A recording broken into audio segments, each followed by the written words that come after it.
नमस्ते बच्चों, एक बार फिर से आपका स्वागत है हमारे इस YouTube चैनल AMS संपूर्ण ज्ञान पे। और आज हम फिर से आप लोगों के बीच लेके आए हैं क्लास 9th का ये रसायन शास्त्र का पहला अध्याय है हमारे परिवेश के पदार्थ। इसका ये 4th क्लास है। इससे पहले हमने 3 क्लासेस को ऑलरेडी अपलोड कर दिया है। अगर आपने उसको नहीं देखा है तो आपसे हमारा रिक्वेस्ट है कि प्लीज़ आप हमारे प्लेलिस्ट में जाएं और वहां से इससे पहले के क्लासेस को देख लें, या फिर इसके बाद के क्लासेस को अगर आप देखना चाहते हैं तो भी आपको प्लेलिस्ट में जाना होगा। हम छोटा छोटा वीडियो क्लास लगाते हैं क्योंकि बड़ा वीडियो क्लास लगाने में प्रॉब्लम होता है, और आपको सभी पॉइंट को बारीकी से समझाने का प्रयास करता हूं ताकि आपकी पकड़ इस विषय पर मजबूत हो, आगे जाने के बाद आपको परेशानी ना हो। तो क्लास को स्टार्ट करने से पहले आपसे हमारा बस एक ही रिक्वेस्ट है कि अगर आप न्यू व्यूअर हैं तो इस चैनल को सब्सक्राइब कर लें और सब्सक्राइब के बगल में जो बेल का आइकन है उसको भी प्रेस कर दें। और अगर आप इंग्लिश सीखना चाहते हैं तो मेरा खुद का एक चैनल है AMS स्पोकन गुरु के नाम से। आप हमारे इस चैनल को विजिट करें और वहाँ से ग्रामर और ट्रांसलेशन को सीखें। तो आज का जो क्लास है क्या है, वाष्पन क्रिया की व्याख्या। ये जो वाष्पन क्रिया है यानी भाप कैसे बनता है, कोई सा भी जो तरल पदार्थ है उसमें वाष्पन की क्रिया यानी भाप बनने की क्रिया कैसे होती है, यहाँ से हम लोग पढ़ना स्टार्ट करेंगे। इससे पहले के क्लासेस को ऑलरेडी मैंने अपलोड कर दिया है। हम जानते हैं कि द्रव के कण अनवरत गमन करते तथा परस्पर टकराते रहते हैं। वायु में खुला छोड़ देने पर ये वायु के कणों के साथ भी टकराते रहते हैं। ऐसी अवस्था में द्रव की सतह वाले द्रव के कण अतिरिक्त ऊर्जा प्राप्त कर लेते हैं। इनकी ऊर्जा इतनी बढ़ जाती है कि इन पर द्रव के भीतरी कणों का आकर्षण समाप्त हो जाता है। फलतः ये कण जल की सतह को छोड़कर वाष्प में परिवर्तित होकर वायु में चले जाते हैं। इससे पहले हम लोगों ने पढ़ा है कि जितने भी पदार्थ हैं वो छोटे छोटे अणुओं से बने हुए हैं। इतने छोटे अणुओं से बने हुए हैं कि हम उनको अपनी खुली आँखों से नहीं देख सकते हैं, वो इतने बारीक हैं। मैंने आपको बताया है कि जैसे आप अपने शरीर पे स्प्रे करते हैं, बॉडी स्प्रे करते हैं या परफ्यूम का स्प्रे करते हैं, तो उस स्प्रे में निकलने वाले पानी के एक कण को अगर 1000 भागों में विभाजित किया जाए, 1,00,000 भागों में विभाजित किया जाए और उस एक भाग के भी चारों ओर अणु होते हैं, उनके टुकड़े होते हैं और वो उसके साथ अंतराणुक बल के साथ लगे रहते हैं। लेकिन अंतराणुक बल उसमें बहुत कम मात्रा में होती है, और जब उसमें ऊष्मा का संचार होता है तो वो अंतराणुक बल और कम हो जाते हैं और उस कण में गतिज ऊर्जा उत्पन्न हो जाती है, जिस वजह से वो उस कण से दूर हो जाता है और फिर वो वायु के कण के साथ मिलके वायु के वेग के साथ वो धीरे से फिर वातावरण में विलीन हो जाता है। ये वाष्पन की प्रक्रिया है।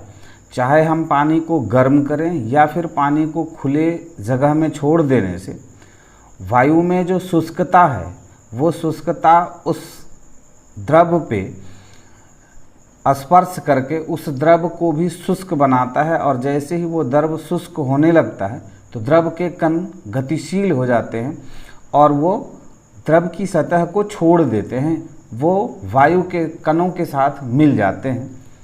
वाष्पन को प्रभावित करने वाले कारण देखिए, वाष्पन को प्रभावित करने वाले जो कारण हैं वो क्या हैं। द्रव का वाष्पन निम्नलिखित बातों पर निर्भर करता है। किस पे करता है?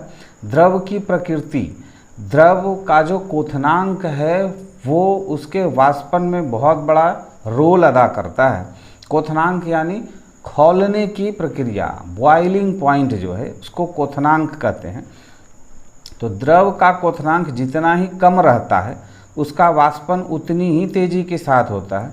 उदाहरण के लिए ईथर का क्वथनांक 34 डिग्री सेल्सियस है, जबकि जल का क्वथनांक 100 डिग्री सेल्सियस है। अतः जल की तुलना में ईथर अत्यधिक तेजी से वाष्प में परिवर्तित होता है। अगर आप एक बर्तन में ईथर और एक बर्तन में जल समान मात्रा में रखेंगे तो जल से पहले ईथर ख़त्म हो जाएगी, क्योंकि उस ईथर के सबसे ऊपरी भाग पर जब हवा का स्पर्श होगा तो ईथर के जो कण हैं वो बहुत कम अंतरानुक बल के साथ रहते हैं, इसलिए वो हवा के कण के साथ मिलके संपर्क में आके और वो थोड़ा सा उसमें उष्मा जो व्याप्त वातावरण में या तो शुष्कता या फिर आर्द्रता जो भी है, लेकिन वो उसके साथ स्पर्श करके उसके छोटे छोटे अणुओं को बहुत तेज़ी से लेके निकल जाता है। लेकिन जल के जो अणु हैं उनको निकलने में समय लगता है, क्योंकि उनका क्वथनांक जो है, बॉइलिंग पॉइंट जो है वो 100 डिग्री सेंटीग्रेड है और ईथर का जो बॉइलिंग पॉइंट है वो 34 डिग्री सेंटीग्रेड है। इसलिए ईथर सबसे पहले उस बर्तन से समाप्त हो जाएगा। अब देखिए ये जो कार्यकलाप है इसमें क्या कह रहा है कि एक परखनली में, जो बात मैंने आपको बताया वही है, 5 ml ईथर और दूसरी परखनली में 5 ml जल लेकर उन्हें वायु में घुला छोड़ दें। आप पाएंगे कि ईथर थोड़ी ही देर बाद वाष्पित हो जाता है, जबकि जल अभी भी मौजूद है। क्यों है ऐसा? क्योंकि 2 रीज़न हैं उसमें। ईथर के जो अणु हैं और उनके आसपास जो उनके छोटे छोटे कण हैं जिस पे अंतरानुक बल जो है बहुत कम है, जिस वजह से वो बहुत तेज़ी से वातावरण में विलुप्त हो जाते हैं। लेकिन जल के अणु के जो छोटे छोटे टुकड़े हैं उनमें आकर्षण बल जो है ईथर के अपेक्षा अधिक है, इसलिए उनको वाष्पित होने में थोड़ा समय लगता है। और क्वथनांक भी इसका 100 डिग्री सेल्सियस है और इसका 34 डिग्री सेल्सियस है। द्रव का ताप, देखिए द्रव का ताप जितना ही अधिक होगा उतनी ही तीव्रता से द्रव का वाष्पन होगा। कोई सा भी द्रव जो है उसका ताप जितना अधिक होगा, उसमें जितनी अधिक उष्मा होगा, वो उष्मा उसमें जाने से उसके जो अणु होते हैं वो गतिमान हो जाते हैं और वो फिर अपने सतह को छोड़ के वायु के साथ वो मिश्रित हो जाते हैं और निकल जाते हैं। द्रव का पृष्ठ क्षेत्रफल, द्रव की सतह का क्षेत्रफल जितना ही अधिक रहता है द्रव का वाष्पन उतना ही तेजी से होता है। द्रव की सतह का क्षेत्रफल अधिक रहने से अत्यधिक द्रव के कण सतह पर आकर वाष्प में परिणत होने लगते हैं। यही कारण है कि बिना लपेटा हुआ भींगा वस्त्र लपेटे हुए भींगे वस्त्र की तुलना में तेज़ी से सूख जाते हैं। इसको समझने के लिए आप इस तरह से भी समझ सकते हैं कि अगर एक बर्तन में, एक थाली में कुछ जल को रखा जाए और एक ग्लास में कुछ जल को रखा जाए और एक परखनली में कुछ जल को रखा जाए, जल की मात्रा समान होनी चाहिए। तो आप देखेंगे कि परखनली में जो जल है वो बहुत कम वाष्पित होकर निकल पाया है, उससे ज़्यादा ग्लास के पानी वाष्पित होकर निकल गए हैं और उससे भी ज़्यादा थाली का जो जल है वो जो बहुत ज़्यादा वाष्पित होके और बहुत कम जल बचा है। इसके पीछे कारण है कि जो थाली में आपने जल रखा है उसका जो आयतन है और ग्लास में रखे जल के आयतन और परखनली में रखे जल के आयतन से थाली के जल का आयतन बहुत अधिक है, यानी बहुत बड़े एरिया में वो फैला हुआ है। तो उतने बड़े एरिया में उसके साथ हवा का संपर्क हो रहा है, तो उसके जल के जो अणु हैं वो हवा के साथ अधिक आयतन में संपर्क में आ रहे हैं, इसलिए वो तेजी से वाष्पित होते हैं। वायु का वेग, हवादार स्थान पर जहाँ वायु का वेग अधिक रहता है द्रव का वाष्पन तेजी से होता है। इसका कारण यह है कि द्रव के वाष्प के कणों को वायु तेजी से बहा ले जाती है। ये मैंने आपको पहले ही समझा दिया। अब कार्यकलाप देखिए, चाइना मिट्टी के बने एक प्लेट में 5 ml पेट्रोल लें, इसे चलते हुए एक विद्युत पंखे के नीचे रखें, फिर एक दूसरे प्लेट में 5 ml पेट्रोल लेकर एक ऐसे कमरे में रख दें जहां कोई पंखा ना हो। आप देखेंगे कि पंखे के नीचे रखा हुआ पेट्रोल शीघ्रता से वाष्पित हो जाता है, जबकि जिनको पंखे के नीचे नहीं रखा गया था, वो पेट्रोल अभी भी उसमें है, उसको वाष्पित होने में इस वाले पेट्रोल से अधिक समय लगेगा। आर्द्रता, वाष्पन के वेग पर वायुमंडल की आर्द्रता का काफ़ी प्रभाव पड़ता है। पहले यह जान लेना आवश्यक है कि आर्द्रता है क्या। आर्द्रता कहते हैं हवा में नमी की मात्रा, यानी जल की मात्रा, जल के अणुओं की संख्या हवा में कितनी है, ये आर्द्रता कहलाती है। अगर बहुत ज़्यादा है तो उसको आर्द्र बोलेंगे और बहुत कम है तो उसको शुष्क बोलेंगे। वायु में उपस्थित जलवाष्प की मात्रा आर्द्रता कहलाती है, किंतु एक निश्चित ताप पर वायु में जलवाष्प की अधिक से अधिक एक निश्चित मात्रा ही उपस्थित रह सकती है। पृथ्वी पर यह अधिकतम मात्रा भिन्न भिन्न क्षेत्रों में भिन्न भिन्न हो सकती है। दूसरे शब्दों में हम कह सकते हैं कि जब वायु में एक निश्चित ताप पर उपस्थित जलवाष्प की मात्रा उस ताप पर सामान्यतः उपस्थित जलवाष्प की मात्रा से अधिक रहती है, तब वायु आर्द्र कहलाती है। इसके विपरीत जब उस ताप पर वायु में सामान्य मात्रा से कम जलवाष्प उपस्थित रहता है, तब वायु शुष्क कहलाती है। कहने का अभिप्राय है कि जो वातावरण का तापमान है, उस तापमान से जब वायु में जल की मात्रा अधिक होती है तो उसको हम आर्द्र कहते हैं, और अगर जो वातावरण हमारा है उस वातावरण से कम अगर आर्द्रता है तो उसको शुष्क कहते हैं।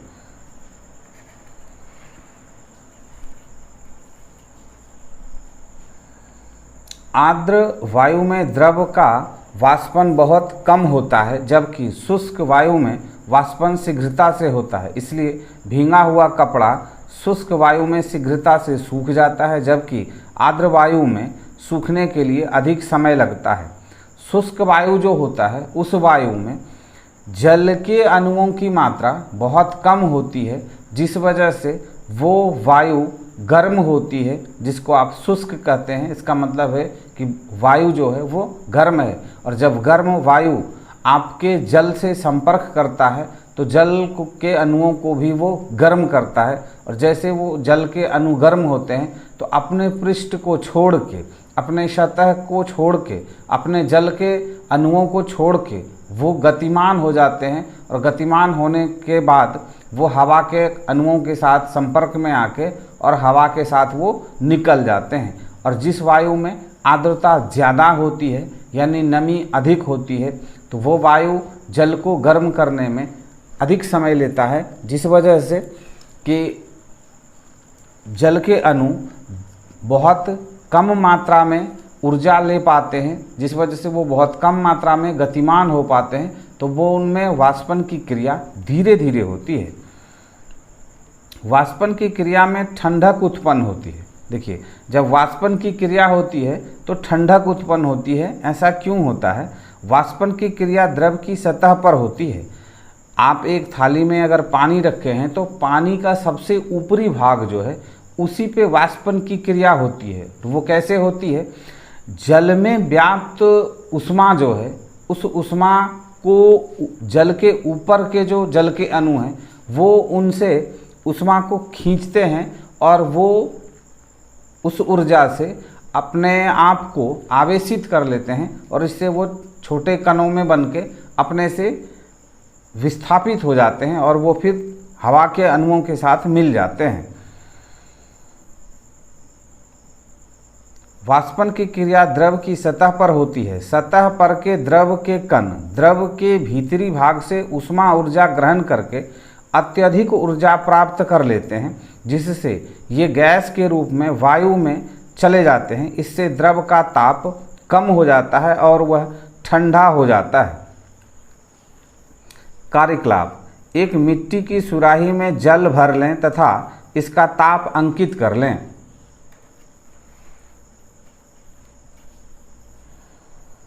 अब सुराही का मुंह ढक्कन से बंद कर छोड़ दें।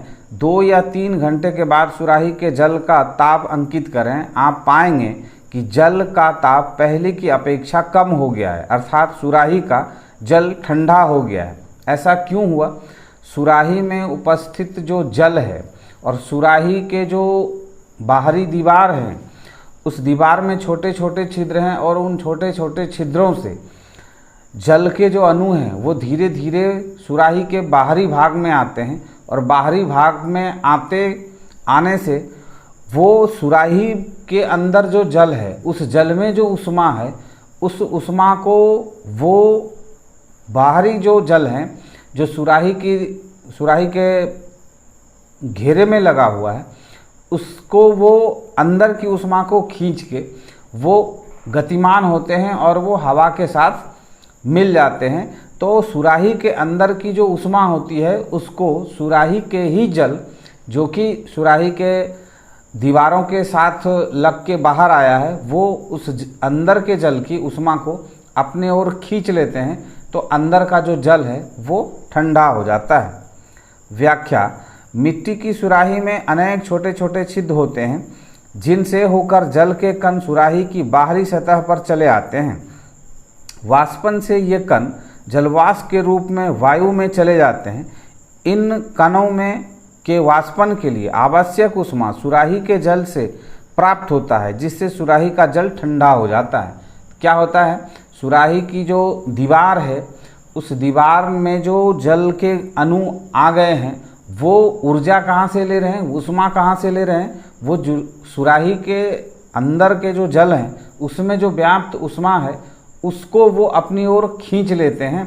तो सुराही के अंदर जो जल है उसका जो है तापमान वो कम हो जाता है, जिस वजह से वो ठंडा हो जाता है। कार्यकलाप: अपनी हथेली पर 1 या 2 बूंद स्प्रीट या ईथर रखें। हथेली पर आप ठंडक का अनुभव करेंगे। इसका कारण यही है कि हथेली पर रखे इन द्रवों का वाष्पन होता है, इसके लिए आवश्यक उष्मा हमारी हथेली से प्राप्त होता है, अतः हथेली ठंडी हो जाती है।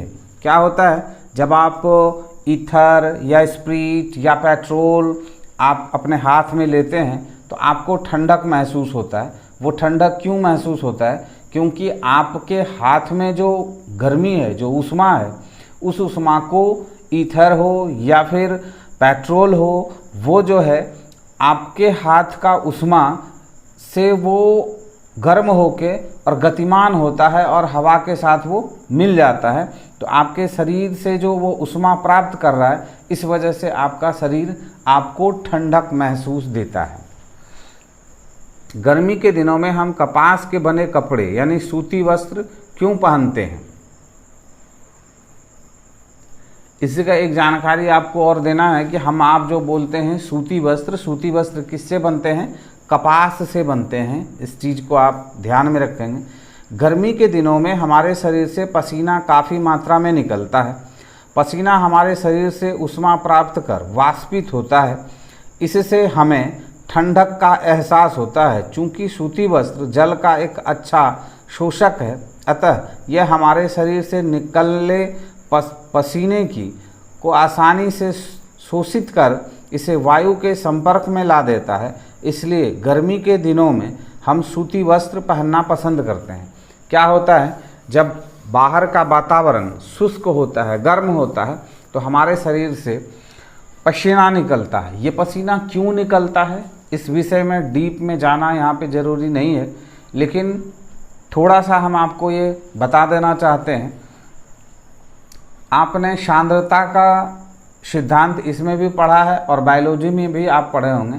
तो सांद्रता के ही कारण हमारे शरीर से गर्मी निकलती है। जब सांद्रता का ये गुण है कि जहाँ भी सांद्रता कम हो, अधिक सांद्रता कम सांद्रता की ओर आकर्षित होती है। तो बाहर की सांद्रता कम है और हमारे शरीर के अंदर की सांद्रता अधिक है, तो हमारे अंदर की सांद्रता को वो खींचता है। इसी से हमारे शरीर से पसीना निकलने लगता है, यानी जल निकलने लगता है। और जब वो जल सूती कपड़ों में समाहित हो जाता है, तो जल के जो कण हैं वो हमारे शरीर से उष्मा को खींच के अपने आप को गतिमान करते हैं और वो हवा में वाष्पित हो जाते हैं। तो जब हमारे शरीर से ऊष्मा को वो खींचते हैं तो हमारे शरीर को ठंडक महसूस होती है। क्वथन और क्वथनांक। जब किसी द्रव का वाष्प दाब वायुमंडलीय दाब के बराबर हो जाता है तब वह द्रव उबलने लगता है। क्या कहता है? जब किसी भी द्रव का दाब जो है, हमारे इस पृथ्वी पर जो हवा का दबाव है, इस दबाव के बराबर जब किसी भी द्रव का दाब बन जाता है तब वो द्रव उबलने लगता है। द्रव को गर्म करने पर उसका वाष्प दाब क्रमशः बढ़ने लगता है। जब द्रव का वाष्प दाब बढ़कर वायुमंडल के दाब के बराबर हो जाता है तब द्रव उबलने लगता है। जिस ताप पर द्रव उबलना प्रारंभ करता है उस ताप को द्रव का क्वथनांक कहते हैं। यह प्रक्रिया क्वथन या उबलना कहलाती है। यदि द्रव को गर्म किया जाए तो द्रव का ताप क्वथान पर तब तक स्थिर रहता है जब तक कि पूरा का पूरा द्रव वाष्प में परिवर्तित नहीं हो जाता। द्रव का उबलना उसके संपूर्ण भाग में होता है और द्रव के भीतरी भागों में बुलबुले तीव्रता से ऊपर आने लगते हैं। क्या होता है? जब हम किसी भी द्रव को, यानी आप जल को ही ले लीजिए, अगर आप जल को गर्म करते हैं तो जल 99 डिग्री पे भी उबलना शुरू नहीं होगा। वो जब 100 डिग्री पर आएगा तभी वो उबलना शुरू होता है। तो हमारे वातावरण का दाब और उस जल का दाब दोनों जब समान होता है तभी वो उबलना शुरू होता है। और जब उबलने लगता है तो नीचे से ऊष्मा ऊपर की ओर प्रवाहित होती है और वो जो नीचे की ऊष्मा है उसको ऊपर के जल के अणु बहुत तेज़ी से उस ऊष्मा को अपनी ओर आकर्षित करते हैं। और जब वो ऊष्मा उन तक आती है तो वो अपने उनके जो अणु हैं वो गतिमान हो जाते हैं और वो गतिमान होकर फिर हवा के साथ ऊपर उठने लगते हैं। इसी क्रिया में वो वाष्पन होता है और बॉइलिंग 100 डिग्री सेल्सियस पे होता है। क्वथनांक पर दाब का प्रभाव। द्रव का क्वथनांक वायुमंडल के दाब पर निर्भर करता है। वायुमंडल का दाब अधिक रहने पर द्रव का क्वथनांक भी बढ़ जाता है। वायुमंडल का दाब अगर यहाँ और अधिक हो जाए तो 100 डिग्री पे ना उबलना शुरू होकर वो उससे आगे चला जाएगा। और जब दाब घटेगा तो फिर क्या होगा? उसके उबलने का जो माप है वो कम हो जाता है। कैसे होता है इसको देखिए। इसके विपरीत वायुमंडल का दाब कम रहने पर द्रव का क्वथनांक भी कम हो जाता है। जब हम वायु में ऊपर जाते हैं तो वायुमंडल का दाब कम होने लगता है। ज्यों-ज्यों हम ऊपर की ओर जाते हैं, समुद्र तल से ऊपर की ओर जाते हैं, त्यों-त्यों हमारे वायुमंडल का जो दाब है, दबाव जो है वो कम होता जाता है। तो ज्यों-ज्यों हम ऊपर जाते हैं त्यों-त्यों किसी भी द्रव का जो बॉइलिंग पॉइंट है वो भी घटते जाता है। उदाहरण के लिए एक वायुमंडल दाब पर जल का क्वथनांक 100 डिग्री सेल्सियस होता है, लेकिन बहुत ऊंचे पर्वतों पर यहाँ वायुमंडल का दाब कम रहता है। जल का क्वथनांक भी 100 डिग्री से बहुत कम हो जाता है। एवरेस्ट पर्वत पर जल 70 डिग्री सेंटीग्रेड पर उबलने लगता है। अतः बहुत ऊंचे पर्वतों पर चावल एवं दाल का पकना आसानी से नहीं हो पाता क्योंकि इसमें ज़्यादा समय और अधिक ऊष्मा की आवश्यकता होती है। ज्यों-ज्यों आप समुद्र तल से ऊपर जाते हैं तो आपके वायु का जो दाब है, इस वायुमंडल में जो दबाव है, हवाओं का जो प्रेशर है पृथ्वी पर, वो घटते जाता है। तो ज्यों-ज्यों दाब घटेगा त्यों-त्यों किसी भी पदार्थ का जो क्वथनांक है यानी बॉइलिंग पॉइंट जो है वो कम होते जाता है।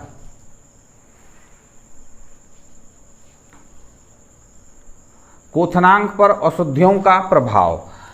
अगर आप 100 डिग्री सेंटीग्रेड पर जब पानी बॉयल करने लगता है, अगर आप उसमें नमक मिला दें यानी उसमें क्षारीय घोल बना दिए तो उसका क्वथनांक जो है वो बढ़ जाएगा।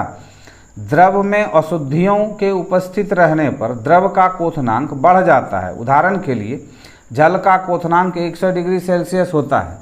यदि जल में थोड़ा नमक मिला दिया जाए तो उसका क्वथनांक 100 डिग्री सेल्सियस से अधिक हो जाता है। क्यों? क्योंकि उसमें नमक की मात्रा मिल गई है। अब जो जल के अणु हैं वो उस गति से ऊर्जा को नहीं खींच पाते हैं जिस गति से एक शुद्ध जल ऊर्जा को अपनी ओर खींचता है।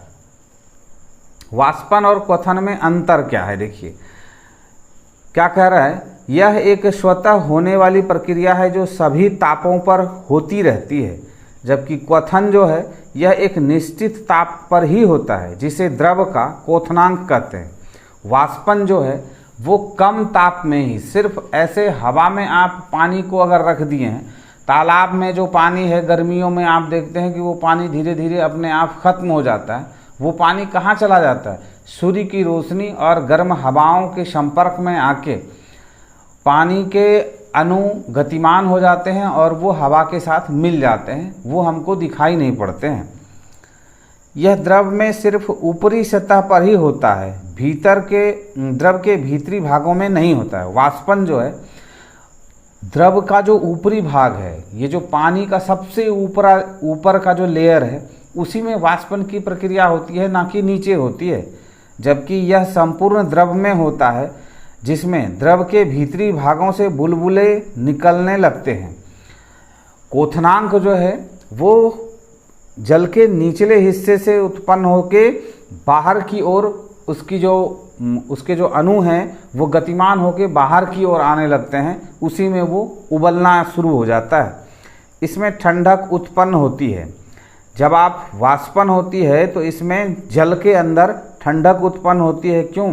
क्योंकि जल में जो व्याप्त ऊष्मा है उसी को जल के अणु जो ऊपरी सतह पर है वो अपनी ओर खींचते हैं और वो गतिमान होके और फिर निकलते हैं। तो जल के भीतर की जो ऊष्मा है उसको वो खींच लेते हैं, तो अंदर का जल ठंडा हो जाता है। इसमें ठंडक उत्पन्न नहीं होता है। क्वथनांक जो है इसमें ठंडक उत्पन्न नहीं होती है। इसमें जो है क्या होता है कि इसमें और भी अधिक ऊष्मा जल के जो अणु हैं वो उस ऊष्मा को अपने में आकर्षित कर लेते हैं और वो बहुत अधिक गर्म हो जाते हैं। तो आज का जो ये क्लास है, ये क्लास 4th, इसी जगह पे हम द एंड करते हैं। आगे हम लोग क्लास 5th में द्रव्य की गैसीय अवस्था के बारे में पढ़ेंगे। द्रव की गैसीय अवस्था के बारे में हम लोग 5वें क्लास में पढ़ेंगे। तो आपसे हमारा रिक्वेस्ट है कि अगर आप रसायन विज्ञान को या फिर जीव विज्ञान को या फिर गणित को या और भी दूसरे विषयों को अगर इस तरह से पढ़ना समझना चाहते हैं तो आप हमारे चैनल को सब्सक्राइब कर लें और सब्सक्राइब के बगल में जो बेल का आइकन है उसको भी प्रेस कर दें और हमारे चैनल को जाके विजिट ज़रूर करें, देखें कि उसमें और कुछ आपको पढ़ने के लिए क्या क्या है। तो मिलते हैं हम इसके अगले क्लास में।